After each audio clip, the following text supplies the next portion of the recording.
know if I will properly pronunciate the. I probably wouldn't be able to either. Okay. Are you doing the French or you're translating it? It's Latin. It's Latin. I think it's Vestige a de la combination vie. of yeah. That part I got. Latin and French, and I'm never really sure. Once I write it down, I'm never really sure. So let's just do where the it came first from. part of it. Okay. You just said it. What is it? Vestige de la vie. Yeah. And Yes. then reliqui vitae. Relics Yes. of life. So in English, it's remnants of life Yeah. and of the day. Yeah, the second part of the day, the source is. Diurnus. Okay, Go ahead. we should start. Okay, Okay. it's recording. Yeah. Okay, good. So why did you choose a combination of Latin and? I have a tendency or an interest in the sources of the terms that we use and their original essence and meaning. So when I was thinking about this, which comes from my mother's advancing dementia, and I started thinking in terms of memory and how is that constructed? How do we retrieve them? And someone in her situation, that she's like reliving her life, and she can recall things from 70 years ago, but she doesn't remember me 15 minutes after I leave the building. Well, my mother also had dementia, and she was reliving some parts of her life, but she was also revising and creating. And that's the fascinating thing about this. It's a horror for people around oneself, and it's really it challenges one's own identity. But when you find yourself anchoring enough from that and watch the process, it can be frustrating for somebody inside the veil, so to speak. But it's also a timeless. The rifts between alternatives and alternatives are gone. Right. You can be in your childhood, and then suddenly you can be done. And that's not so different from our own memory, I think. Right. So these things that we have around us here in the Arts Council, the installation of views of life, relics of life, Yeah. these to me, and I've seen your work of this kind before, but these suggest a fragmenting and a putting together. That there are boundaries that are being crossed. Yeah, I would say that's definitely. It's happened in the process of thinking about this and trying to visualize it on the wall. One of the books that I read early on for this had to do with how the mind constructs reality. And it's a series of it's an early text in the field, so it's like probably 30s or 20s, 1930s, 1920s. It was an early text, but what they were looking at is brain damaged brains, and how those people were either healing or reconstructing their lives, their past lives. And they would, one instance that he gave was a guy had fallen off a horse and hit his head, lost his memory. And as he was reconstructing his memory, he was absolutely certain that he had fallen out of an airplane. So the sense of falling, whatever. But the way, so I sort of got interested in how you can pick fragments of your past and reconstruct them into some believable narrative, believable to you, believable to whoever's listening to your story. And then maybe sometimes it's not even so important if the people who are hearing the narrative believe it or not. Right. Because reality is a very tenuous thing, the whole concept of reality. Right. And see, just looking through some of these photographs that you are very kindly giving to people, it puts me in mind of the neurological work that we know that we construct what isn't there. We fill in the blanks for things that aren't there. You've got blanks that you've chosen very specifically that frame or partly contextualize the images. And it's not the same kind of pattern. There it looks like some kind of pattern, but each one is its own. These images, I'm looking at one with a figure, hand on her head, looking at something that looks rather like a graphic magazine, which I love. But there's not a complete head. There's not the rest of the body. We know the rest of the body is there. But we see concentration, really fierce concentration, maybe some shyness and covering up the eyes, or maybe keeping this a light out of the eyes. But that now we're getting into interpretive space, and that seems to me that when photography is at its best, it's not telling you exactly what to think. It's saying, what do you make of this? At least your work has said that to me over the years. Right. I think all good art does that, right? It doesn't tell you exactly what to think. Yeah, one of my exactly. mentors, I guess you could call him, referred to the difference between a shopping list and poetry. Well, as a literature person, yes. Now you can make fine poetry out of a shopping list. If you deconstruct the shopping list and you take certain words and you fill in the blanks and leave words out, and so you can do that. We were doing that in the poetry excursion with a wonderful fellow this summer at the Warsaw Public Library, and Luke led us through all kinds of exercises that generated remarkable poetry. So you can make poetry of a shopping list. Sure, you can. But a shopping list by itself is probably not poetry. It has something to do with the functionality of the shopping list. It's made to communicate information to accomplish a task. Now that doesn't, I guess, mean that poetry couldn't do that, but it's a different function. It's a different function. It's a sign and a symbol. Those are different. They function differently. In your occasionals, which are these marvelous magazines, and you are rather like E.E. Cummings in favoring the lowercase rather than the uppercase. Is that an artistic, conscious choice? It's a conscious choice. I don't know if it's artistic. But I noticed in the most recent ones, we've talked about this before we started recording, you have included what I called loose free verse, cadence, prose poems. Perhaps more prose than poem, it seems like, but then when you get the impression that they've left you with, it seems more poetic. But you haven't generally done that as often as you seem to have been doing it with these pieces. You mean with the images? Yes. That might be a developmental issue. I'm learning, or I don't know.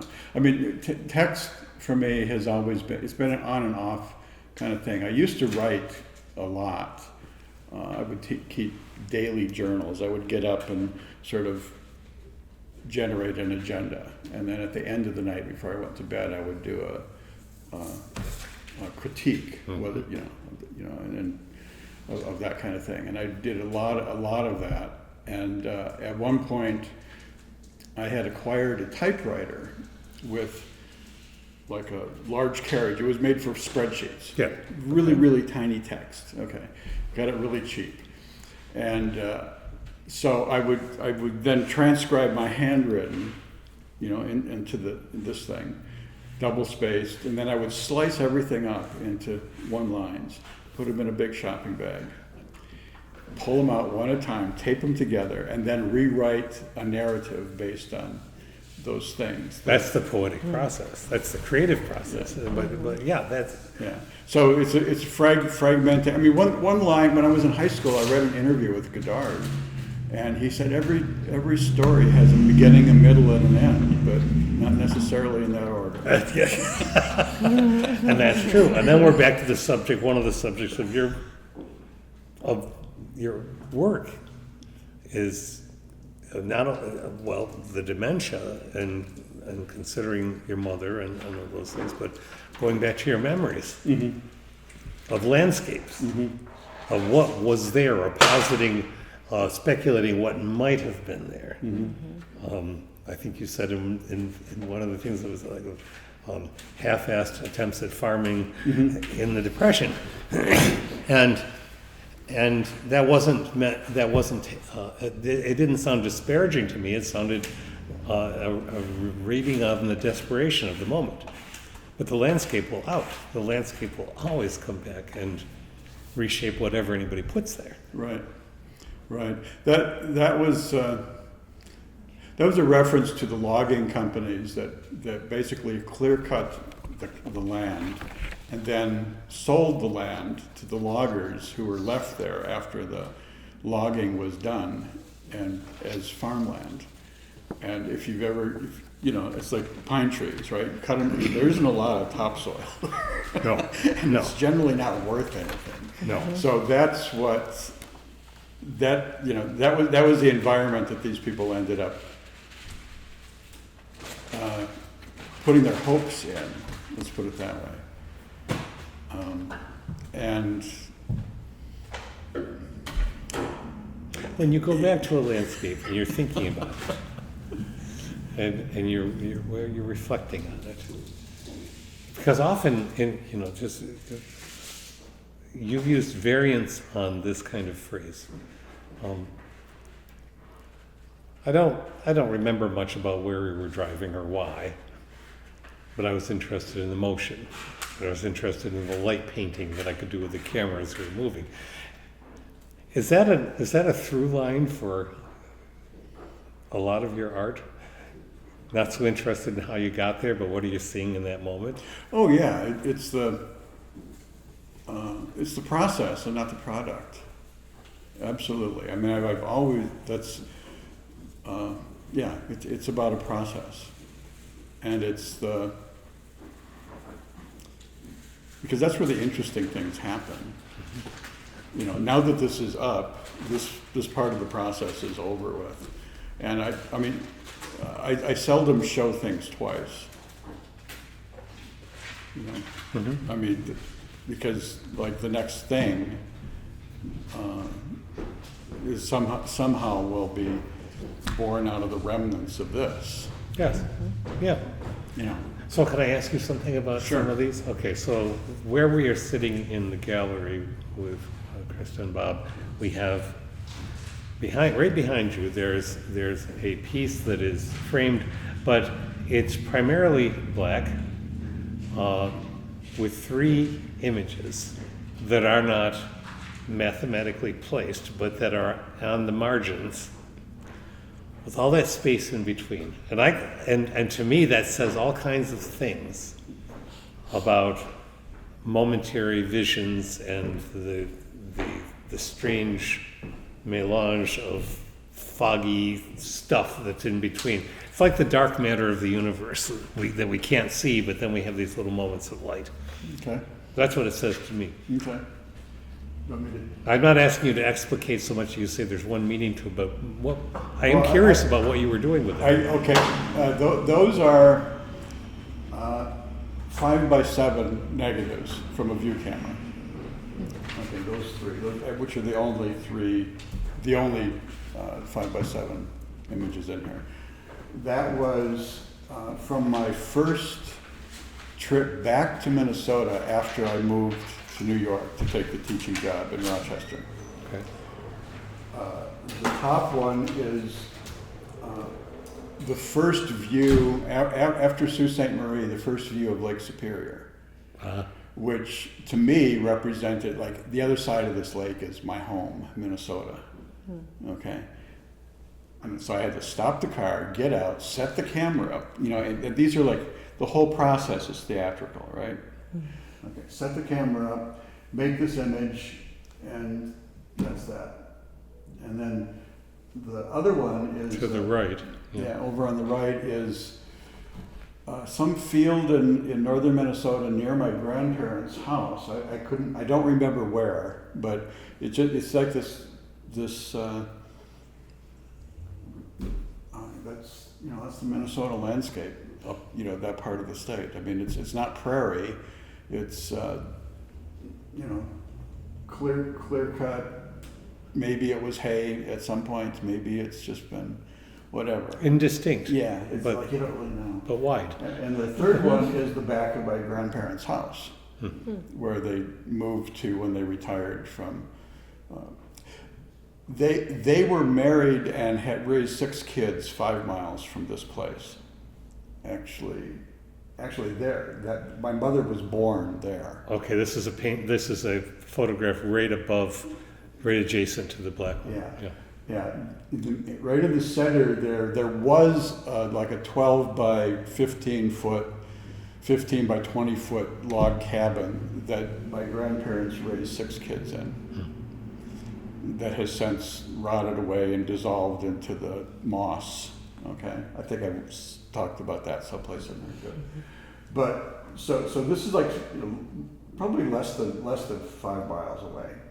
So when they left there, it was during World War. Like they were subsistent. My grandfather was a subsistence hunter with 6 kids, and a bootlegger, and the sheriff, and they would buy land for back taxes, tax land, cut all the timber off it that was left, and then not pay the taxes and let somebody else deal with it. But he had 6 kids. This is in the 20s, 20s and 30s. Okay, so at the beginning of World War II, they're hiring in the factories in Minneapolis. So he goes down to Minneapolis, gets a job at Ford. Eventually ends up at Moline, Minneapolis Moline, the tractor, and bought a house, raised his kids there. Yeah. So okay, that's like rambling. No, it's okay. I think I know where you're going. So those 3 things to me are it's just sort of symbolic of like. That was my first trip home from after I left and came here. With a lot that was going to fill in, with a lot. Yeah.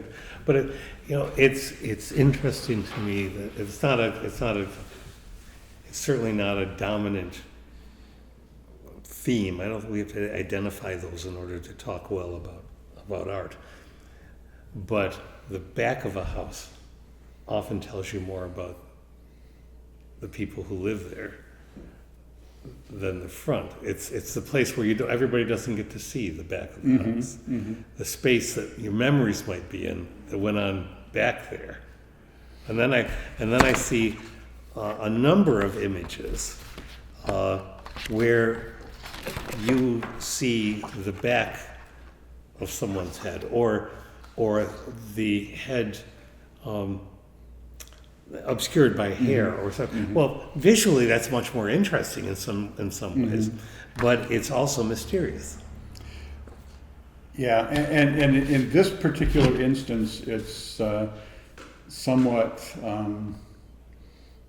I made a conscious choice not to print anything that had her face, where she was identifiable, or anybody else, because of all kinds of reasons. Yeah, for all kinds of reasons. So there's, that's an interesting thing about exhibiting art is like, what are the parameters for like, I made the decision not to identify these people because it's like this is my thing, and I don't want to impose it on them. That was 40 years ago, and you know, we all have different lives now. And different memories of the same moment that might have been photographed. Right, And right, yeah, right. right. No, Yeah. So I mean, but that doesn't negate, you know, what you're saying about the way that the image functions when the face is obscured. or the distancing. You know, some of your work, it reminds me of not an intentional echo of, but just an interesting, the DNA of it, of Winslow Homer. Mm-hmm. This one particularly does that. Do you see why? Well, it's the same house. And it's there in the distance, up Right, on sort of yeah. on a knoll. Right, right. And you know, when I was a kid, there was a small hill behind our house, and there was a railroad track and a train that ran for some time before that all got demolished. But a curvy road up to the top of the hill. Mm-hmm. There was an old broken down corral. Who knows what that once was, but and I would love to go up and sit in that spot and see deer and look out over the pieces of the village that I grew up in and look down and see my house at a distance. And it always gave me hope that one day I'd be very far distant. That I didn't always have to be absolutely anchored in that spot. And I some of that speaks to me out of your work, to me, because of who I am.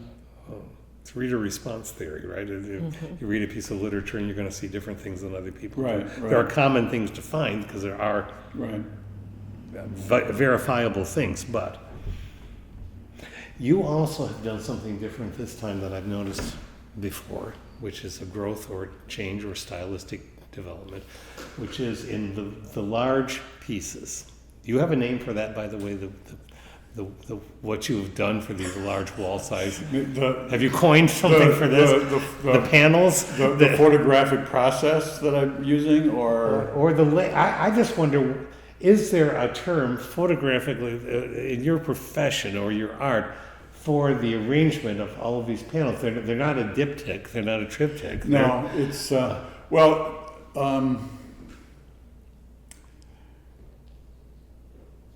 the way that it's made is that's probably 25 photographs that I took from one position.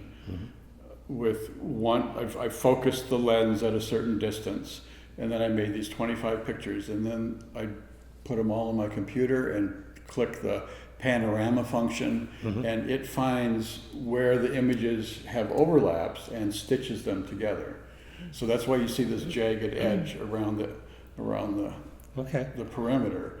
You know, there's a function in the software to cut that all off and make this into a nice rectangle that looks like a photograph. But wouldn't have worked for what you're doing. No.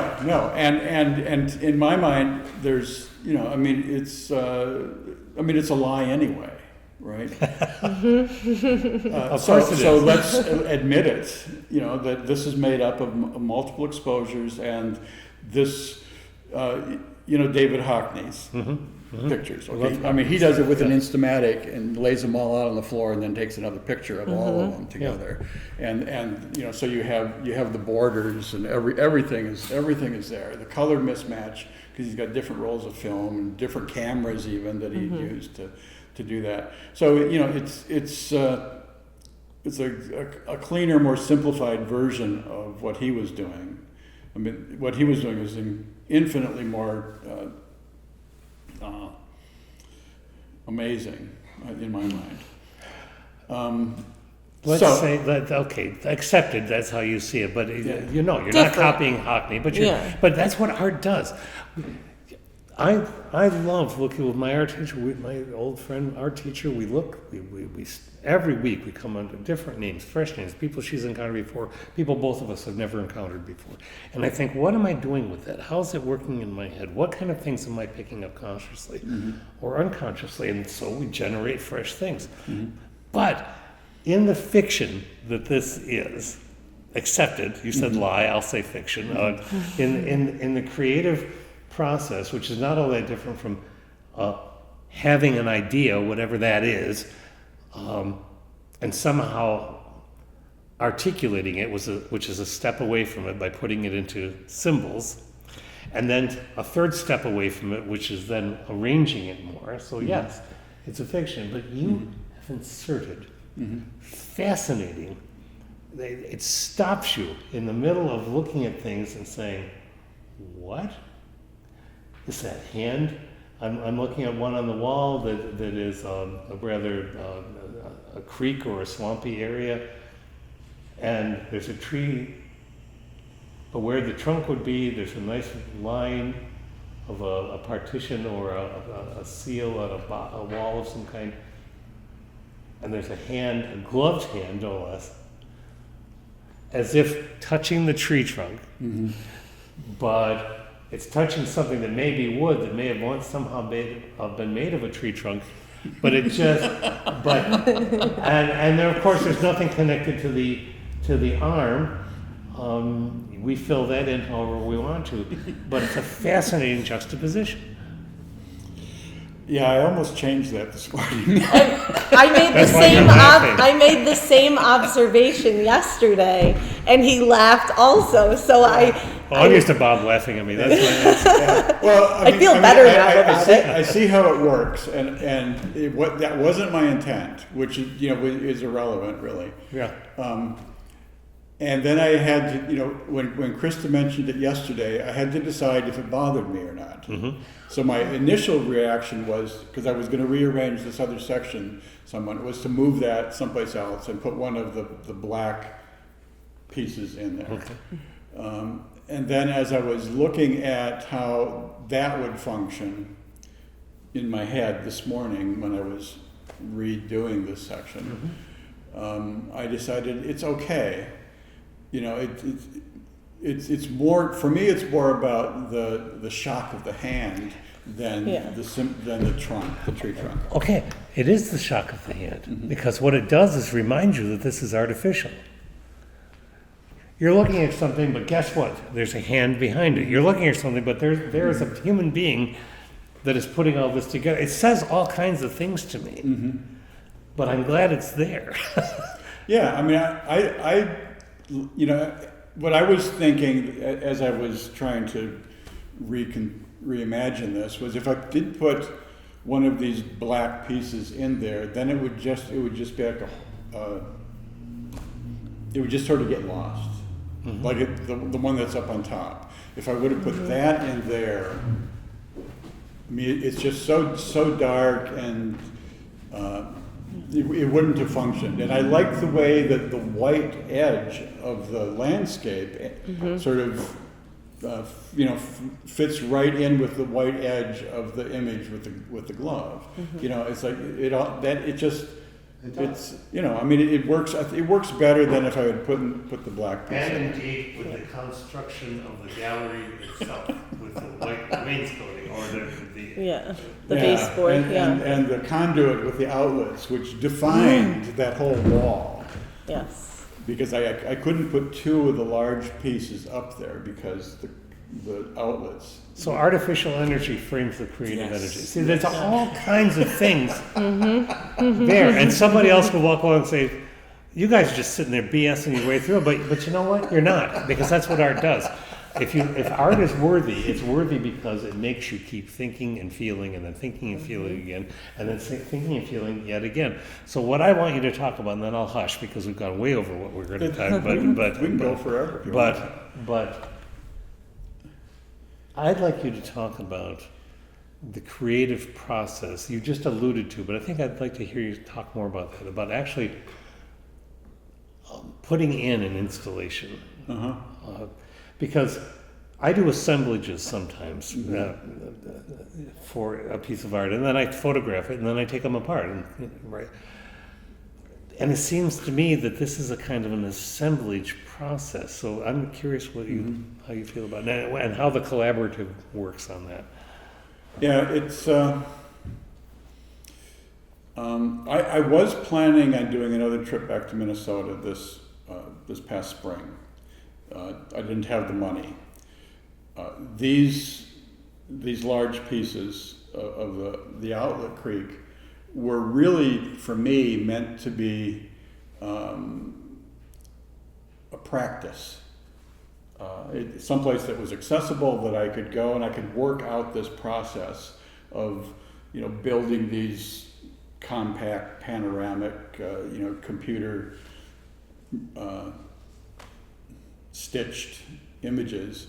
Because I wanted to go back to Minnesota, and I had specific places in mind that I wanted to photograph, and I wanted to reproduce them large. And this is a way to reproduce them large and still maintain the detail, because each of those framed segments is probably the combination of 2 or 3 full frame camera files. Mm-hmm. Okay, so the resolution there is it's like if I went and took a picture of that leaf, mm-hmm. That's what it would look like. Yeah. Okay, yeah. So I'm not losing anything by making the enlargement. So there's a lot of this is photographic mumbo jumbo stuff, because I've been trained for 50 years in making photographs. So I was going to go back to Minnesota. I had specific places in mind that I wanted to photograph to make these large pieces. I wanted to do a series of portraits of my mother in her care facility, similar to the ones that I exhibited here a few years ago. I had all of this in my head, this thing that I wanted to do, and I wanted to take those portraits and these landscapes and spend 6 weeks relearning Photoshop to merge them, with in a photographic collage kind of way, and through various, I didn't go, so that whole thing sort of fell by the wayside. I was already making these here, just for my daily walks.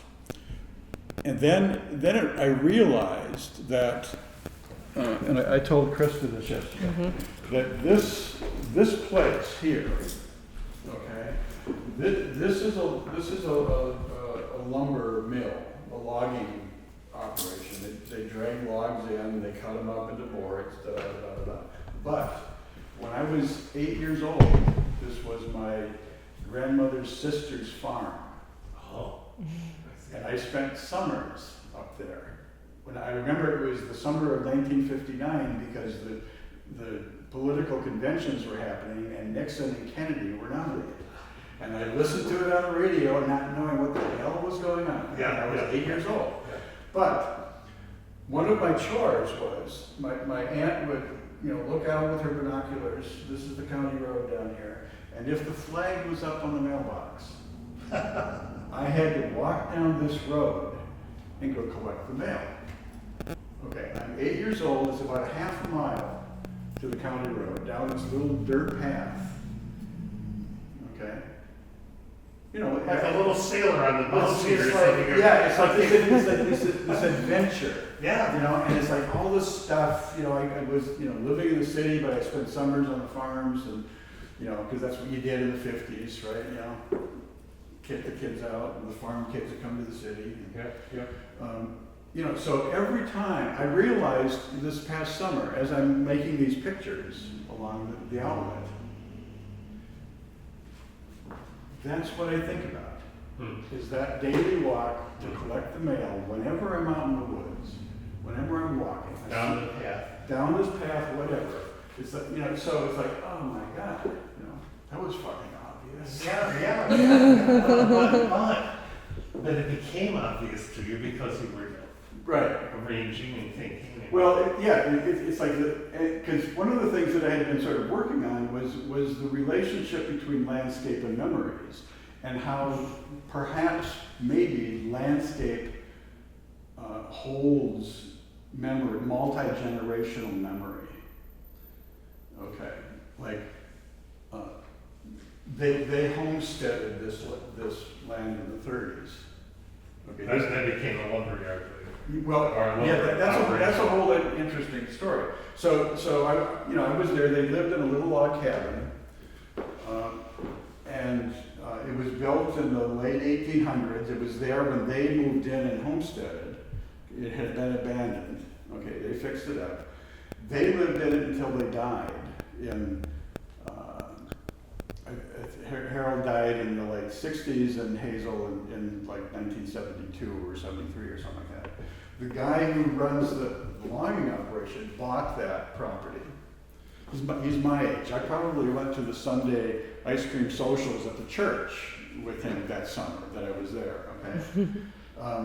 So he bought that property, lived in that cabin, raised his kids in that cabin, until he had enough money to build another home across the road. They disassembled that cabin and used those logs to build another house. Isn't that interesting? You must have, it was a fascinating joy to find. Yeah, I mean, the whole thing is remarkable. But this road is really the origin for all of this other stuff. That's really interesting, Bob. Are you going to say that tonight you talk when you have If somebody asks me about it. Well, then Krista can ask you about it. Yes. Because now you say that, and for people who are hearing this, and might hear this and come and see, but when you walk into the Arts Council main gallery, we're talking about a piece that's over on the right-hand side of the wall. It's a single black piece with the photographs of the path, the roadway, and the lumber, and that really gives an interesting context to the whole thing, because now one starts to notice paths and more paths and well, there's a strange little spot between these chairs. And you mentioned the beer caps being down between the chairs, but there's a worn spot where people come down, and so there are paths all over the place. There's and then there's this strange thing that's happening because of the reflections. Mm-hmm. Now, for some people, those reflections would really bother them. You don't seem to be bothered by it. I accept it a lot. But you know what I like about it? That at first it would be annoying, but it's not. It's because when you have somebody walking and looking at this piece, they are in the picture. Reflection, distorted image. We are inevitably going to be part of this if we walk around and look at different times of the day. It's fascinating. Anything else you want to say? Well, sort of relative to that, the process. You asked about my creative process. Yes. So as I was making these large pieces, there's certain things that happen because of the photographic process that I'm using and the digital stitching that's going on. Sometimes there's like mismatches. So you'll have a stem that is. Yes, I've noticed that in some of the other people in the past. Those kinds of things happen. There's then there's this sort of fragmenting that happens with the highlights, which is in photo jargon they're called circles of confusion. Oh, I like that. The highlights Circles sort of confusion. the out of focus highlights. That's groups of people all the way through this life. All right, so. But they start looking like brushstrokes, very dabbing. They look impressionistic. Yeah. Well, and Very then painterly. You have watercolors. Yes, okay. So- Monet. Yes, he's made himself a Monet. So I start. Those are the things that I'm seeing. Now, that doesn't mean they're not there because I want them to be in this installation. seeing them as a result of the process. Okay, so it's like in the back of my head. Yeah. Okay. Other things that I saw as I was printing that is, and the reason that this one is here specifically is all of these little lines. It's like Like lawyers, like It's laces drawing. stitching the It's universe drawing. together. For Drawings, me, yeah, it's like yeah. drawing. Yes. It's like, little pencil strokes. If I was doing that, I would do that. Yeah, these kinds of things too. So, like, that's what's getting deposited in the back of my head. But she definitely wanted that on that side of the room.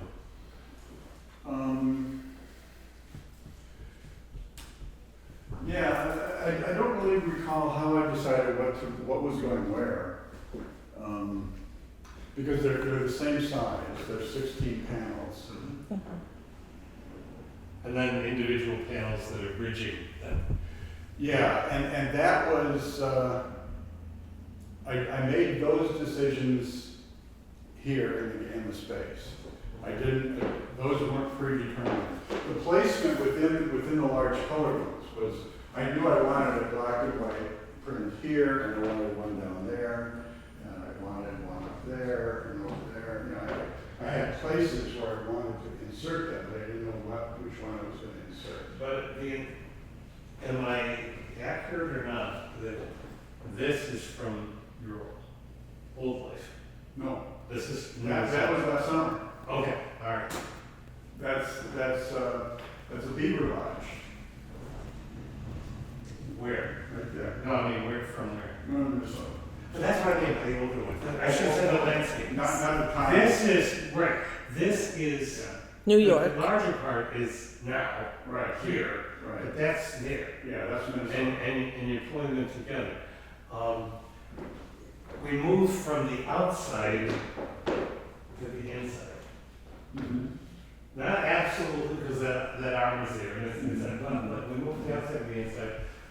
And then the outside and the inside are together. Mhm. And then we move from the inside back to the outside. There's a little bit of stitching and weaving in. Mhm. Mm-hmm. That's interesting to me. Okay. I mean, that wasn't necessarily designed, but when we were placing this, yesterday, Krista and I, when we were hanging, I was talking about like the line of sight for these other pieces and how you would like naturally look at them. You're standing in front of the chairs, you're looking this way. Initially, I had that piece up there, and it was like a sore thumb sticking out.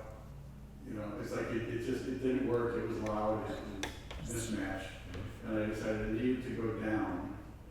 And it's similar with the things from the porch. I'm looking Yeah. down at the pillow on the couch, Yes. and down the corner Down of to the the porch. seat of the chair. That kind of thing. When those chairs were up, they felt heavy, right? Like they were gonna fall on your head almost. Like Right. that. It just didn't. The view wasn't natural. So I'm looking down at her hand as she's scratching into the sandstone. This is my mother's living room, and that's it's I love her pretty much. This is the kitchen. You're looking up at the clock. This is sort of a natural view of those things. You know what else I see is the greenery, the wild rose, or Mhm. and then here's the actual, or the plant's not almost overtaking a window, and part of what you're working with is the landscape overtaking whatever it is that humans do, whether it melts an old cabin into the ground or it's just fascinating. I really, really enjoy this installation.